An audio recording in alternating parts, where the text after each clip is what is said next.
నేను గుంపు మేస్త్రినే. చాలామంది అవహేళన చేస్తారు.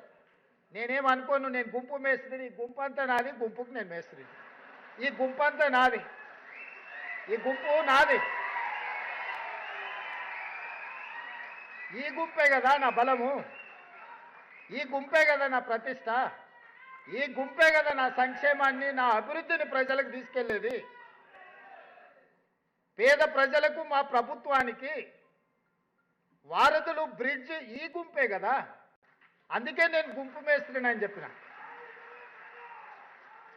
కొంతమంది గొప్పలు చెప్పుకుంటారు, మేము దొరలమని, మా గడీలు ఉన్నాయని. అట్లాంటి పోకడలు నా దగ్గర ఏం లేవు. ఆ రోజైనా ఈ రోజైనా, ఆనాడు జిల్లా పరిషత్ మెంబర్గా ఉన్నా, లేదా ఎమ్మెల్సీగా ఉన్నా, ఎమ్మెల్యేగా ఉన్నా, ఎంపీగా ఉన్నా, కాంగ్రెస్ పార్టీ అధ్యక్షుడిగా ఉన్నప్పుడు మీరు ప్రేమతో రేవంత్ అన్న అని ఏ విధంగా పిలిచిందో, ఈరోజు ముఖ్యమంత్రిగా కూడా మీరు రేవంత్ అన్నగా పిలిస్తేనే నాకు ఇష్టం.